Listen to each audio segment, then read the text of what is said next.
खुलुमबाय लोगोफोर, बर'नि रानि 2.0 आव गोजोन फुंबिलिनि बयनिसिमबो अननाय आरो सिबिनायखौ बावहरनाय जाबाय।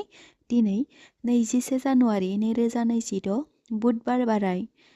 दिनैनि सानाव कुम्भ राशिफोरनि थाखाय मोजाङै बारलांगोन, नाथाय मेष राशि, तुला, कन्या आरो वृश्चिक राशिनि सुबुंफोरा धोन आरो फालांगियारि बिथिङाव सांग्रां जानाया मोजां। नोंथांमोना बे भिडिअनि गेजेरजों गासै मोनजिनै राशिफोरनि सोमोन्दै मिथिनो हागोन। बेखायनो नोंथांमोननि राशिया दिनैनि सानाव बोरै बारलांगोन बेखौ मिथिनो लुबैयोब्ला बयखौबो भिडिअनि जोबनायसिम नायजोबलांनो थाखाय खावलायहरनाय जाबाय।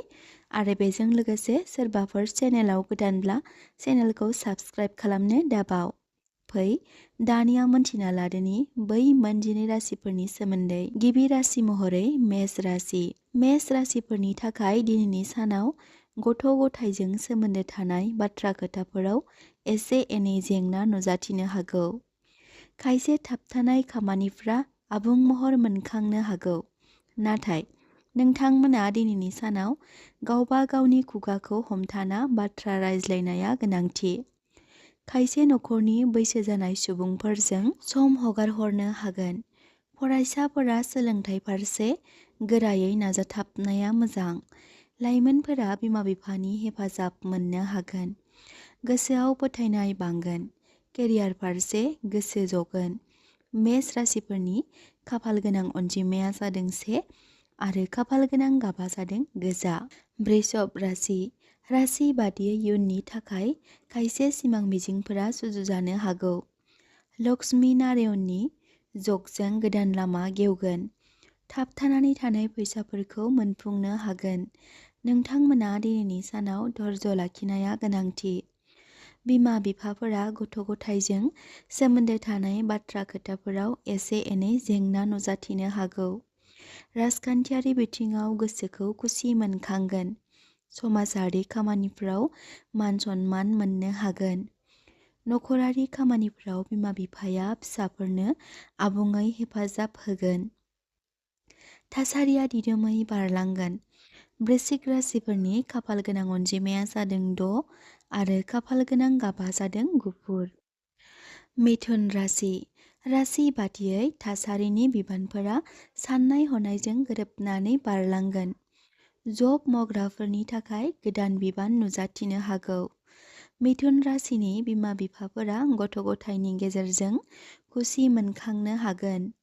दिनैनि सानाव नोंथांमोना गावबा गावनि मुवा बेसादनि सायाव सांग्रांथि थानाया मोजां। नखरनि बैसो जानाय सुबुंफोरजों गोरोबफाना बबेबा धोरोमारि खान्थिफोराव बाहागो लानो हागोन। बेफार फालांगियाव खस्थ'यै नाजाथाबनाया गोनांथि। मिथुन राशिफोरनि खाफाल गोनां अनजिमाया जादों 5 आरो खाफाल गोनां गाबा जादों गोथां। कर्क राशि। राशि बादियै सोमोन्दोआरि बिथिङाव गोसो जगोन। थाबथानानै थानाय धोनफोरखौ मोननो हागोन। लामा खारथाय सालायनाय समाव सांग्रां जानाया गोनांथि। खायसे खामानिनि बिथिङाव मोजां खौरां मोननो हागौ। बेफार फालांगियाव लाब मोननो हागोन। खस्थ'नि गोदै फिथाइ थायगोन। गथ' गथायनि गेजेरजों खुसि मोनखांगोन। बुंनो थाङोब्ला नोंथांमोननि थाखाय दिनैनि साना मेहेरगोनां जानानै फैगोन। कर्कट राशिफोरनि खाफाल गोनां अनजिमाया जादों 2 आरो खाफाल गोनां गाबा जादों गुफुर। सिंह राशि। राशि बादियै सिंह राशिफोरा मोजां मोनलायनाय बिथिङाव मोजाङैनो बारलांगोन। लोगोआरिफोरनि हेफाजाब मोननो हागोन। नोंथांमोना दिनैनि सानाव शुक्र ग्रहनि अनसायनाय मोननो हागोन। बिरद खालामग्रा सुबुंफोरनिफ्राय सांग्रां जानाया मोजां। जुलि जानायफोरनि थाखाय मोजां सान।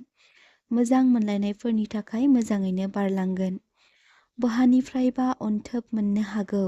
सिंह राशिफोरनि खाफाल गोनां अनजिमाया जादों 1 आरो खाफाल गोनां गाबा जादों गोथां। कन्या राशि। राशि बादियै थि लामाजों आगान होलांनाया गोनांथि। ग्रहनि बिथिङाव गोरोबलायनायजों बारलांगोन। बेफार फालांगियाव नांनानै थानाय बेले-बेजे जेंनाफोरा जोबस्रांगोन। नखराव मोजां खामानिफ्रा मावफुंजानो हागौ। खरसाया बांनो हागौ। फरायसाफोरा सोलोंथाइ फारसे मोजाङै बारलांगोन। कन्या राशिफोरनि खाफाल गोनां अनजिमाया जादों 5 आरो खाफाल गोनां गाबा जादों गोथां। तुला राशि। तुला राशिफोरनि थाखाय दिनैनि सानाव खामायनाय फारसे मोजां बारलांगोन। गोदान गोरोबथिजों धोन लाभ खालामनो हागोन। नखराव अनज्लायनाय फैगोन। खायसे राङारि लांलाय लाबोलाय जेंना नांनानै थानायफ्रा जोबस्रांगोन। बहानिफ्रायबा धोन मोननो हागोन। मोजां मोनलायनायफोरनि थाखाय मोजां सान। तुला राशिफोरनि खाफाल गोनां अनजिमाया जादों 6 आरो खाफाल गोनां गाबा जादों गलाब। वृश्चिक राशि।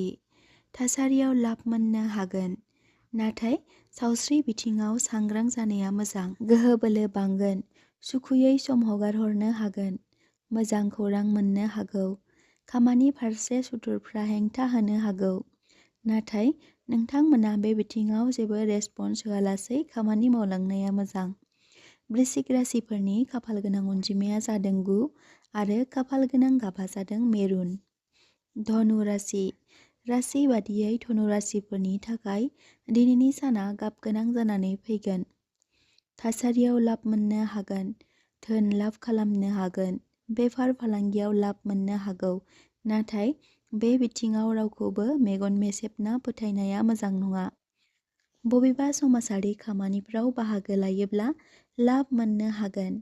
नखर संसाराव खुसियै जिउ खुंलांनो हागोन। खामानि बिथिङाव लोगोआरिफोरनि हेफाजाब मोनगोन। धनु राशिफोरनि खाफाल गोनां अनजिमाया जादों 3 आरो खाफाल गोनां गाबा जादों गोमो। मकर राशि। राशि बादियै दिनैनि सानाव नोंथांमोना मुलाम्फा मोननो हागोन। नखरारि थासारियाव सुखु गोजोनै बारलांगोन। खामानि मावग्राफोरनि थाखाय गोदान लामा गेवगोन। जिउनि लोगोनिफ्राय आबुं हेफाजाब मोननो हागोन। धोन बारायहोनो हागोन। बहाबा दावबायनो थांनो हागौ। गुबुननि जाथायाव आगान होयिया मोजां।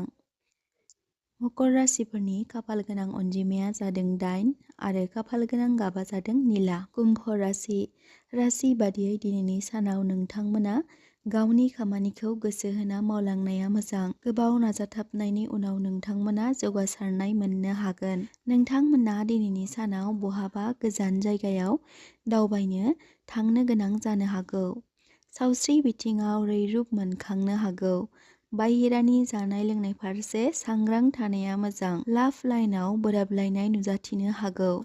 लहाजों सोमोन्दो थानाय खामानि मावग्राफोरा मोजां लाब मोननो हागोन। सोरबा सुबुंनि मोजां लामा दिन्थिनाय मोननो हागौ। कुम्भ राशिफोरनि खाफाल गोनां अनजिमाया जादों 8 आरो खाफाल गोनां गाबा जादों अख्रां गाब। मीन राशि। राशि बादियै मीन राशिफोरनि थाखाय दिनैनि साना गाब गोनां जानानै फैगोन। गोरोन्थि थिरांथानि थाखाय नुकसान सहायनो गोनां जानो हागौ। थासारियाव खरसाया बांनो हागौ। आंगो लोगोनिफ्राय मदद मोननो हागोन। सावस्रि बिथिङाव सांग्रां जानाया मोजां। फरायसाफोरा सोलोंथाइ फारसे गोसो जगोन।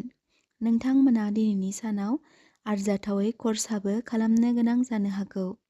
मीन राशिफोरनि खाफाल गोनां अनजिमाया जादों 7 आरो खाफाल गोनां गाबा जादों गोमो। दिनैनि सानसेयारि फानजामुथि फरायथिनाय भिडिअखौ जाय बिथांमोना जोबजासिम नायजोबलांबाय बिथांमोननि थाखाय आंनि गोसो गोरबोनिफ्राय हाजासे अननाय आरो सिबिनायखौ बावहरनाय जाबाय। आरो बेजों लोगोसे नोंथांमोना बे भिडिअखौ नोंथांमोननि लाइफआव एसेब्लाबो इउजफुल मोनदोंब्ला कमेन्ट बक्सआव कमेन्ट खालामनो दाबाव।